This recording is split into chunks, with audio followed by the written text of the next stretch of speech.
ఆంధ్ర తెలంగాణలో తక్కువ ఫీజులతో high quality results ఇస్తున్న ఏకైక సంస్థ తిరుమల్ ఐఏఎస్ ఇన్స్టిట్యూట్. ఈ మధ్య దిల్ రాజు గారిని నేను నా స్టేజ్ మీద ఆహ్వానించి చెప్పేటప్పుడు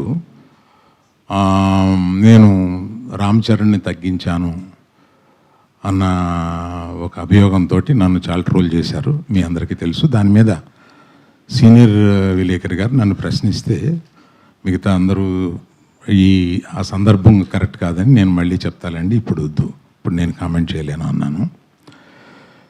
దాని మీద మీకు అంటే పబ్లిక్కి నేను చెప్పాలని అనుకున్నది ఏంటంటే, ఆ రోజు దిల్ రాజు గారిని ఆహ్వానిస్తూ ఆయన ఒక్క వారం రోజుల్లోనే కష్టాలు నష్టాలు ఇన్కమ్ ట్యాక్స్లు ఇవన్నీ అనుభవించారు అని పరిచయం చేయడానికి ఇన్అడ్వర్టెంట్లీ అంటే యాదాల ఉద్దేశపూర్వకం కాకుండా ఆ మాట అనాల్సి వచ్చింది.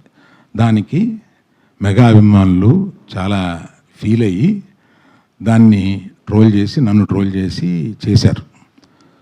ఫీల్ అయిన అభిమానులకి నేను చెప్తున్నాను, ఉద్దేశపూర్వకంగా చేసింది కాదు. నేను చరణ్ నా కొడుకు లాంటాడు, అంటే నాకున్న ఏకైక మేనలుడు, అతనికి ఉన్న ఏకైక మేనమావని. అందుకని ఎమోషనల్గా చెప్తున్నాను, ప్లీజ్ లీవ్ అస్ బిహైండ్. చరణ్కి నాకు ఉండే ఒక రిలేషన్షిప్ ఇస్ ఎక్సలెంట్ రిలేషన్షిప్లో ఉంటాం మేము. అందుకని please let us leave it alone.